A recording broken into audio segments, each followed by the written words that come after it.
ಓಂ ಶಾಂತಿ. 12/6/2025 ಪ್ರಾತಃ ಮುರಳಿ ಬಾಪ್ದಾದ ಮಧುಬನ.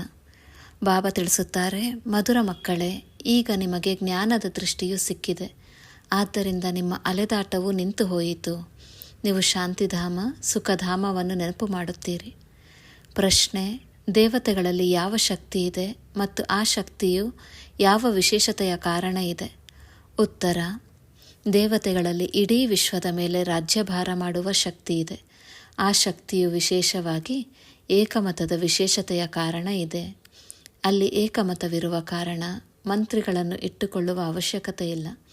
ದೇವತೆಗಳು ಸಂಗಮದಲ್ಲಿ ತಂದೆಯಿಂದ ಇಂತಹ ಶ್ರೀಮತವನ್ನು ತೆಗೆದುಕೊಂಡಿದ್ದಾರೆ. ಅದರಿಂದ 21 ಜನ್ಮಗಳವರೆಗೆ ರಾಜ್ಯಭಾರ ಮಾಡುತ್ತಾರೆ. ಅಲ್ಲಿ ಒಬ್ಬ ರಾಜನ ಒಂದು ದೈವಿ ಮತವಿರುತ್ತದೆ, ಅನ್ಯರ ಮತವಿರುವುದಿಲ್ಲ. ಗೀತೆ: ನಯನಹೀನನಿಗೆ ದಾರಿ ತೋರಿಸು ಪ್ರಭು. ಓಂ ಶಾಂತಿ. ಮಕ್ಕಳಿಗೆ ನಯನಗಳು ಸಿಕ್ಕಿವೆ. ಮೊದಲು ನಯನಗಳು ಇರಲಿಲ್ಲ. ಯಾವ ನಯನ? ಜ್ಞಾನದ ನಯನವಿರಲಿಲ್ಲ. ಅಜ್ಞಾನದ ನಯನಗಳಂತೂ ಇದ್ದವು.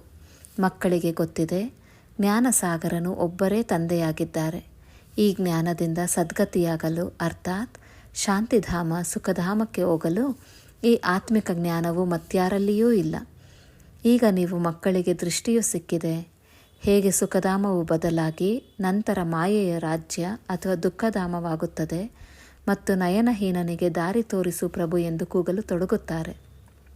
ಭಕ್ತಿ ಮಾರ್ಗದ ಯಜ್ಞ ದಾನ ಪುಣ್ಯ ಇತ್ಯಾದಿಗಳಿಂದ ಶಾಂತಿಧಾಮ ಸುಖಧಾಮಕ್ಕೆ ಹೋಗುವ ಮಾರ್ಗ ಸಿಗುವುದಿಲ್ಲ. ಪ್ರತಿಯೊಬ್ಬರೂ ತಮ್ಮ ಪಾತ್ರವನ್ನು ಅಭಿನಯಿಸಲೇಬೇಕಾಗಿದೆ. ತಂದೆಯು ತಿಳಿಸುತ್ತಾರೆ, ನನಗೂ ಪಾತ್ರವು ಸಿಕ್ಕಿದೆ. ಭಕ್ತಿ ಮಾರ್ಗದಲ್ಲಿ ಮುಕ್ತಿ ಜೀವನ್ಮುಕ್ತಿಯ ಮಾರ್ಗವನ್ನು ತಿಳಿಸಿ ಎಂದು ಕರೆಯುತ್ತಾರೆ. ಅದಕ್ಕೆ ಎಷ್ಟೊಂದು ಯಜ್ಞ ತಪ ದಾನ ಪುಣ್ಯ ಇತ್ಯಾದಿಗಳನ್ನು ಮಾಡುತ್ತಾರೆ. ಎಷ್ಟೊಂದು ಅಲೆದಾಡುತ್ತಾರೆ. ಶಾಂತಿಧಾಮ ಸುಖಧಾಮದಲ್ಲಿ ಈ ಅಲೆದಾಟವೇ ಇರುವುದಿಲ್ಲ. ಇದನ್ನೂ ನೀವು ತಿಳಿದುಕೊಂಡಿದ್ದೀರಿ. ಅವರಂತೂ ಕೇವಲ ಶಾಸ್ತ್ರಗಳ ವಿದ್ಯೆ ಅಥವಾ ಲೌಕಿಕ ವಿದ್ಯೆಯನ್ನಷ್ಟೇ ತಿಳಿದುಕೊಂಡಿದ್ದಾರೆ. ಈ ಆತ್ಮಿಕ ತಂದೆಯನ್ನು ತಿಳಿದುಕೊಂಡಿಲ್ಲ. ಯಾವಾಗ ಸರ್ವರ ಸದ್ಗತಿಯಾಗಬೇಕೋ, ಹಳೆಯ ಪ್ರಪಂಚವು ಬದಲಾಗಬೇಕಾಗಿದೆಯೋ ಆಗಲೇ ತಂದೆಯು ಬಂದು ಜ್ಞಾನವನ್ನು ಕಲಿಸಿಕೊಡುತ್ತಾರೆ. ಮನುಷ್ಯರಿಂದ ದೇವತೆಗಳಾದ ಮೇಲೆ ಇಡೀ ಸೃಷ್ಟಿಯಲ್ಲಿ ಒಂದೇ ದೇವಿ ದೇವತೆಗಳ ರಾಜ್ಯವಿರುತ್ತದೆ. ಅದಕ್ಕೆ ಸ್ವರ್ಗವೆಂದು ಹೇಳಲಾಗುತ್ತದೆ. ಆದಿ ಸನಾತನ ದೇವಿ ದೇವತಾ ಧರ್ಮವು ಭಾರತದಲ್ಲಿಯೇ ಇತ್ತು. ಆ ಸಮಯದಲ್ಲಿ ಮತ್ಯಾವ ಧರ್ಮವೂ ಇರಲಿಲ್ಲ. ಇದನ್ನು ಭಾರತವಾಸಿಗಳೇ ತಿಳಿದುಕೊಂಡಿದ್ದೀರಿ. ನೀವು ಮಕ್ಕಳಿಗಾಗಿ ಈಗ ಸಂಗಮ ಯುಗವಾಗಿದೆ.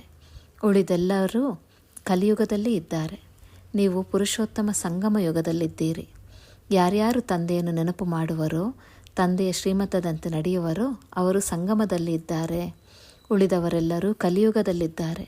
ಈಗ ಯಾವುದೇ ರಾಜ್ಯ ಪದವಿಯಾಗಲಿ ರಾಜಧಾನಿಯಾಗಲಿ ಇಲ್ಲ. ಈಗ ಅನೇಕ ಮತಗಳಿಂದ ರಾಜ್ಯವು ನಡೆಯುತ್ತದೆ. ಸತ್ಯಯುಗದಲ್ಲಿ ಒಬ್ಬ ಮಹಾರಾಜನ ಮತವೇ ನಡೆಯುತ್ತದೆ. ಮಂತ್ರಿಗಳು ಇರುವುದಿಲ್ಲ. ಅವರಲ್ಲಿ ಅಷ್ಟೊಂದು ಶಕ್ತಿ ಇರುತ್ತದೆ. ನಂತರ ಯಾವಾಗ ಪತಿತರಾಗುವರೋ ಆಗ ಮಂತ್ರಿ ಮೊದಲಾದವರನ್ನು ಇಟ್ಟುಕೊಳ್ಳುತ್ತಾರೆ.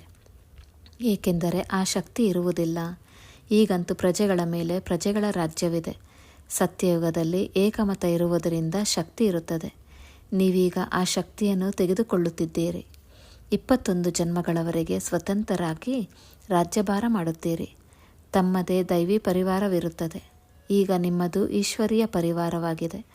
ತಂದೆಯು ತಿಳಿಸುತ್ತಾರೆ, ತಮ್ಮನ್ನು ಆತ್ಮನೆಂದು ತಿಳಿದು ತಂದೆಯ ನೆನಪಿನಲ್ಲಿ ಇರುತ್ತೀರೆಂದರೆ ನೀವು ಈಶ್ವರ್ಯ ಪರಿವಾರದವರಾಗಿದ್ದೀರಿ ಎಂದರ್ಥ.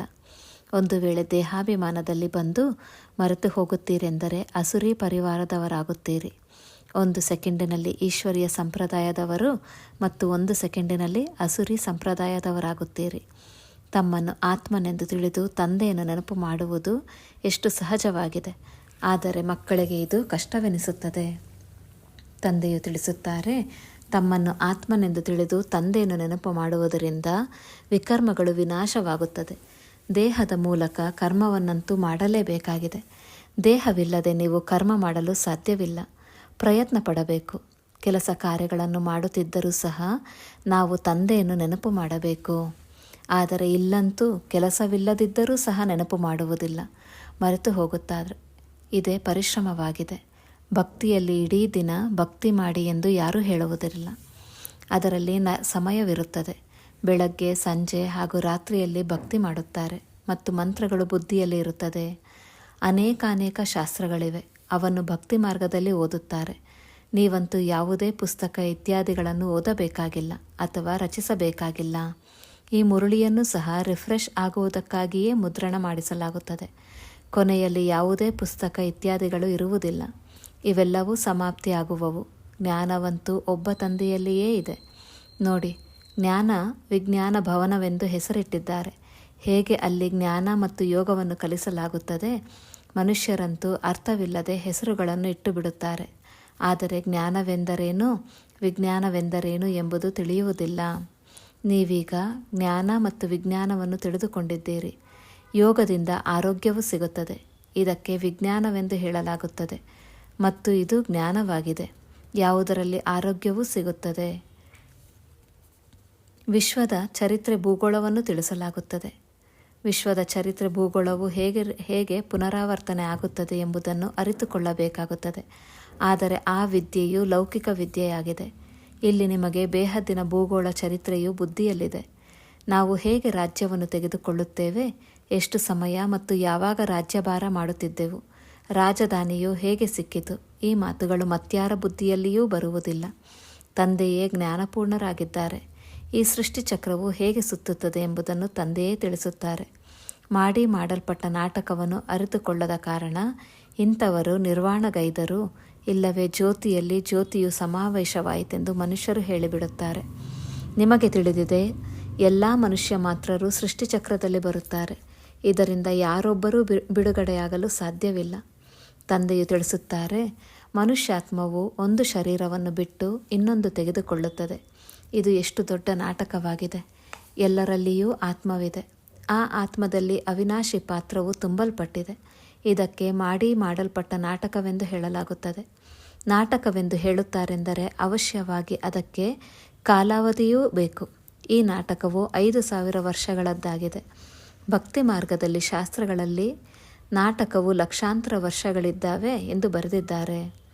ಈ ಸಮಯದಲ್ಲಿ ತಂದೆಯು ರಾಜಯೋಗವನ್ನು ಕಲಿಸಿದ್ದರು ಮತ್ತು ಕೌರವರು ಘೋರ ಅಂಧಕಾರದಲ್ಲಿ ಇದ್ದರು ಹಾಗೂ ಪಾಂಡವರು ಬೆಳಕಿನಲ್ಲಿದ್ದರೆಂದು ಈ ಸಮಯದ್ದೇ ಗಾಯನವಿದೆ. ಇದರಿಂದ ಅವರು ಬಹುಶಃ ಕಲಿಯುಗವು ಇನ್ನೂ 40,000 ವರ್ಷಗಳಿದೆ ಎಂದು ತಿಳಿಯುತ್ತಾರೆ. ಆದರೆ ಭಗವಂತನು ಈಗಾಗಲೇ ಬಂದಿದ್ದಾರೆ. ಈ ಹಳೆಯ ಪ್ರಪಂಚದ ಮೃತ್ಯುವು ಸನ್ಮುಖದಲ್ಲಿ ನಿಂತಿದೆ ಎಂಬುದು ಅವರಿಗೆ ಅರ್ಥವಾಗುವುದೇ ಇಲ್ಲ. ಎಲ್ಲರೂ ಅಜ್ಞಾನ ನಿದ್ರೆಯಲ್ಲಿ ಮಲಗಿಬಿಟ್ಟಿದ್ದಾರೆ. ಯುದ್ಧವನ್ನು ನೋಡಿದಾಗ ಇದಂತೂ ಮಹಾಭಾರತ ಯುದ್ಧದ ಚಿಹ್ನೆ ಆಗಿದೆ ಎಂದು ಹೇಳುತ್ತಾರೆ. ಇದು ರಿಹರ್ಸಲ್ ಆಗುತ್ತಾ ಇರುವುದು, ಮತ್ತೆ ನಡೆಯುತ್ತಾ ನಿಂತು ಹೋಗುತ್ತದೆ. ನೀವು ತಿಳಿದುಕೊಂಡಿದ್ದೀರಿ, ಈಗಿನ್ನೂ ನಮ್ಮದು ಪೂರ್ಣ ಸ್ಥಾಪನೆಯಾಗಿಲ್ಲ. ತಂದೆಯು ಸಹಜ ರಾಜಯೋಗವನ್ನು ಕಲಿಸಿ ಇಲ್ಲಿಯೇ ರಾಜಧಾನಿಯನ್ನು ಸ್ಥಾಪನೆ ಮಾಡಿದರೆಂದು ಗೀತೆಯಲ್ಲಿ ಬರೆದಿಲ್ಲ. ಗೀತೆಯಲ್ಲಂತೂ ಮಹಾಪ್ರಳಯವನ್ನು ತೋರಿಸಿಬಿಟ್ಟಿದ್ದಾರೆ. ಎಲ್ಲರೂ ಸತ್ತು ಹೋದರು. 5 ಜನ ಪಾಂಡವರಷ್ಟೇ ಉಳಿದರು. ಅವರು ಸಹ ಪರ್ವತದ ಮೇಲೆ ಕರಗಿ ಹೋದರೆಂದು ತಿಳಿಸುತ್ತಾರೆ. ರಾಜಯೋಗದಿಂದ ಏನಾಯಿತೆಂಬುದನ್ನು ತಿಳಿದುಕೊಂಡಿಲ್ಲ. ತಂದೆಯು ಪ್ರತಿಯೊಂದು ಮಾತನ್ನು ತಿಳಿಸಿಕೊಡುತ್ತಾರೆ. ಅದು ಹದ್ದಿನ ಮಾತಾಗಿದೆ. ಹದ್ದಿನ ಬ್ರಹ್ಮನ ರಚಿಸುತ್ತಾರೆ, ಪಾಲನೆಯನ್ನು ಮಾಡುತ್ತಾರೆ. ಬಾಕಿ ಪ್ರಳಯ ಆಗುವುದಿಲ್ಲ. ಸ್ತ್ರೀಯನ್ನು ದತ್ತು ಮಾಡಿಕೊಳ್ಳುತ್ತಾರೆ. ಅದೇ ರೀತಿ ತಂದೆಯು ಬಂದು ದತ್ತು ಮಾಡಿಕೊಳ್ಳುತ್ತಾರೆ. ತಿಳಿಸುತ್ತಾರೆ, ನಾನು ಇವರಲ್ಲಿ ಅಂದರೆ ಬ್ರಹ್ಮರವರಲ್ಲಿ ಪ್ರವೇಶ ಮಾಡಿ ಮಕ್ಕಳಿಗೆ ಜ್ಞಾನವನ್ನು ತಿಳಿಸುತ್ತೇನೆ. ಇವರ ಮೂಲಕ ಮಕ್ಕಳನ್ನು ರಚಿಸುತ್ತೇನೆ. ತಂದೆಯೂ ಇದ್ದಾರೆ, ಪರಿವಾರವೂ ಇದೆ. ಇದು ಬಹಳ ಗುಹ್ಯ ಮಾತುಗಳಾಗಿವೆ, ಬಹಳ ಗಂಭೀರ ಮಾತುಗಳು. ಕೆಲವರ ಬುದ್ಧಿಯಲ್ಲಿಯೇ ಕುಳಿತುಕೊಳ್ಳುತ್ತದೆ. ಈಗ ತಂದೆಯು ತಿಳಿಸುತ್ತಾರೆ, ಮೊಟ್ಟ ಮೊದಲು ತಮ್ಮನ್ನು ಆತ್ಮನೆಂದು ತಿಳಿಯಿರಿ.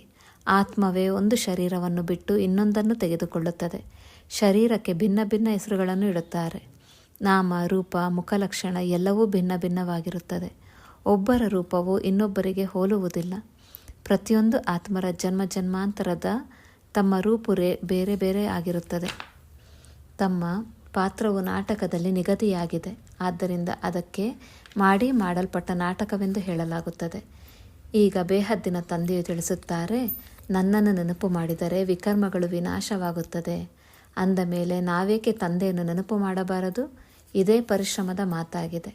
ನೀವು ಮಕ್ಕಳು ನೆನಪಿನ ಯಾತ್ರೆಯಲ್ಲಿ ಕುಳಿತುಕೊಂಡಾಗ ಮಾಯೆಯ ಬಿರುಗಾಳಿಗಳು ಬರುತ್ತವೆ. ಯುದ್ಧವು ನಡೆಯುತ್ತದೆ.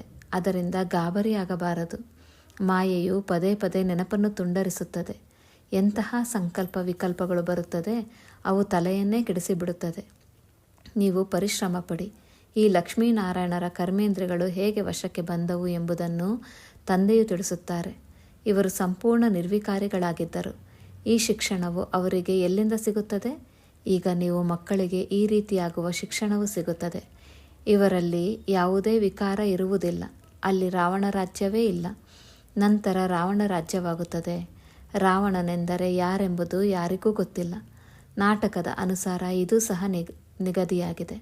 ನಾಟಕದ ಆದಿ ಮಧ್ಯ ಅಂತ್ಯವನ್ನು ಯಾರೂ ತಿಳಿದುಕೊಂಡಿಲ್ಲ. ಆದ್ದರಿಂದಲೇ ನಮಗೂ ಗೊತ್ತಿಲ್ಲ ಎನ್ನುತ್ತಾ ಬಂದಿದ್ದಾರೆ. ನೀವೀಗ ಸ್ವರ್ಗವಾಸಿಗಳಾಗಲು ಪುರುಷಾರ್ಥ ಮಾಡುತ್ತೀರಿ. ಈ ಲಕ್ಷ್ಮೀನಾರಾಯಣರು ಸ್ವರ್ಗದ ಮಾಲೀಕರಲ್ಲವೇ? ಇವರ ಮುಂದೆ ತಲೆಬಾಗುವವರು ತಮೋಪ್ರಧಾನ ಕನಿಷ್ಠ ಪುರುಷರಾಗಿದ್ದಾರೆ.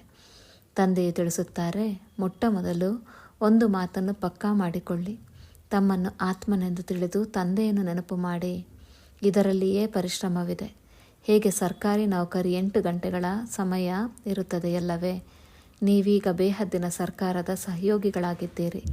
ನೀವು ಕೊನೆ ಪಕ್ಷ 8 ಗಂಟೆಗಳ ಕಾಲ ಪುರುಷಾರ್ಥ ಮಾಡಿ ನೆನಪಿನಲ್ಲಿ ಇರಬೇಕಾಗಿದೆ. ನಿಮ್ಮ ಸ್ಥಿತಿಯು ಈ ರೀತಿ 8 ಗಂಟೆಗಳ ಕಾಲ ಪುರುಷಾರ್ಥ ಮಾಡಿ ನೆನಪಿನಲ್ಲಿ ಇರಬೇಕಾಗಿದೆ. ಯಾವಾಗ ನಿಮ್ಮ ಸ್ಥಿತಿಯು ಈ ರೀತಿ ಪಕ್ಕಾ ಆಗಿಬಿಡುವುದೋ ಆಗ ಮತ್ಯಾರೂ ನೆನಪು ಬರುವುದಿಲ್ಲ. ತಂದೆಯ ನೆನಪಿನಲ್ಲಿಯೇ ಶರೀರ ಬಿಡುತ್ತೀರಿ ಮತ್ತು ಅವರೇ ವಿಜಯ ಮಾಲೆಯ ಮಣಿಯಾಗುತ್ತೀರಿ. ಒಬ್ಬ ರಾಜನಿಗೆ ಎಷ್ಟೊಂದು ಮಂದಿ ಪ್ರಜೆಗಳಿರುತ್ತಾರೆ. ಇಲ್ಲಿಯೂ ಸಹ ಪ್ರಜೆಗಳು ತಯಾರಾಗಬೇಕಾಗಿದೆ. ನೀವು ವಿಜಯಮಾಲೆಯ ಮಣಿಗಳು ಪೂಜ್ಯನೀಯರಾಗುತ್ತೀರಿ. 16,108 ಮಾಲೆಯೂ ಇರುತ್ತದೆ. 8 ಮಾಲೆಯೂ ಇದೆ. 108 ಮಾಲೆಯೂ ಇದೆ. ಕೊನೆಯಲ್ಲಿ ಮತ್ತೆ 16,108 ಮಾಲೆಯೂ ಆಗುತ್ತದೆ. ನೀವು ಮಕ್ಕಳೇ ತಂದೆಯಿಂದ ರಾಜಯೋಗವನ್ನು ಕಲಿತು ಇಡೀ ವಿಶ್ವವನ್ನು ಸ್ವರ್ಗವನ್ನಾಗಿ ಮಾಡುತ್ತೀರಿ. ಆದ್ದರಿಂದ ನಿಮಗೆ ಪೂಜೆಯೂ ನಡೆಯುತ್ತದೆ. ನೀವೇ ಪೂಜ್ಯರಾಗಿದ್ದೀರಿ, ನಂತರ ಪೂಜಾರಿಗಳಾಗಿದ್ದೀರಿ. ಈ ದಾದಾರವರು ಹೇಳುತ್ತಾರೆ, ನಾನೇ ಸ್ವಯಂ ಮಾಲೆಯನ್ನು ಜಪಿಸಿದ್ದೇನೆ. ವಾಸ್ತವದಲ್ಲಿ ಲಕ್ಷ್ಮೀನಾರಾಯಣರ ಮಂದಿರದಲ್ಲಿ ರುದ್ರಮಾಲೆ ಇರಬೇಕು. ನೀವು ಮೊದಲು ರುದ್ರಮಾಲೆ, ನಂತರ ರುಂಡಮಾಲೆಯಲ್ಲಿ ಬರುತ್ತೀರಿ. ಮೊದಲ ನಂಬರಿನಲ್ಲಿ ರುದ್ರಮಾಲೆ, ಅದರಲ್ಲಿ ಶಿವನೂ ಇರುತ್ತಾರೆ. ರುಂಡಮಾಲೆಯಲ್ಲಿ ಶಿವನೆಲ್ಲಿಂದ ಬರುವರು? ಅದು ವಿಷ್ಣುವಿನ ಮಾಲೆಯಾಗಿದೆ. ಈ ಮಾತುಗಳನ್ನು ಸಹ ಯಾರೂ ತಿಳಿದುಕೊಳ್ಳುವುದಿಲ್ಲ. ನೀವು ಶಿವ ತಂದೆಯ ಕೊರಳಿನ ಹಾರವಾಗುತ್ತೇವೆಂದು ನೀವು ಹೇಳುತ್ತೀರಿ. ಬ್ರಾಹ್ಮಣರ ಮಾಲೆಯೇ ತಯಾರಾಗುವುದಿಲ್ಲ. ನೀವು ಎಷ್ಟು ನೆನಪಿನಲ್ಲಿ ಇರುತ್ತೀರೋ ಅಷ್ಟು ಸತ್ಯುಗದಲ್ಲಿಯೂ ಸಮೀಪದಲ್ಲಿಯೇ ಬಂದು ರಾಜ್ಯಭಾರ ಮಾಡುತ್ತೀರಿ. ಇಲ್ಲಿನ ಈ ವಿದ್ಯೆಯು ಮತ್ತೆಲ್ಲಿಯೂ ಸಿಗಲು ಸಾಧ್ಯವಿಲ್ಲ. ನೀವೀಗ ಈ ಹಳೆಯ ಶರೀರವನ್ನು ಬಿಟ್ಟು ಸ್ವರ್ಗವಾಸಿಗಳಾಗುತ್ತೀರಿ. ಇಡೀ ಭಾರತವೇ ಸ್ವರ್ಗವಾಗುವುದು. ವಿಶೇಷವಾಗಿ ಭಾರತವು ಸ್ವರ್ಗವಾಗಿತ್ತು. ಇದು 5,000 ವರ್ಷಗಳ ಮಾತಾಗಿದೆ. ಲಕ್ಷಾಂತರ ವರ್ಷಗಳ ಮಾತಿರಲು ಸಾಧ್ಯವಿಲ್ಲ. ದೇವತೆಗಳಿಗೆ 5,000 ವರ್ಷವಾಯಿತು. ಮನುಷ್ಯರು ಸ್ವರ್ಗವನ್ನು ಮರೆತು ಬಿಟ್ಟಿದ್ದಾರೆ. ಆದ್ದರಿಂದ ಲಕ್ಷಾಂತರ ವರ್ಷಗಳೆಂದು ಹೇಳಿಬಿಡುತ್ತಾರೆ. ಆದರೆ ಏನೂ ಇಲ್ಲ. ಇಷ್ಟೊಂದು ವರ್ಷಗಳಿರಲು ಸಾಧ್ಯವಿಲ್ಲ. ಸೂರ್ಯವಂಶಿ ಚಂದ್ರವಂಶೀಯರೇ ಇರುತ್ತಾರೆ. ನಂತರ ಅನ್ಯ ವಂಶೀಯರು ಬರುತ್ತಾರೆ. ಹಳೆಯ ವಸ್ತುಗಳು ಏನು ಕೆಲಸಕ್ಕೆ ಬರುತ್ತದೆ? ಆದರೆ ಎಷ್ಟೊಂದು ಖರೀದಿ ಮಾಡುತ್ತಾರೆ. ಹಳೆಯ ವಸ್ತುವಿಗೆ ಎಷ್ಟೊಂದು ಬೆಲೆ ಕಟ್ಟುತ್ತಾರೆ.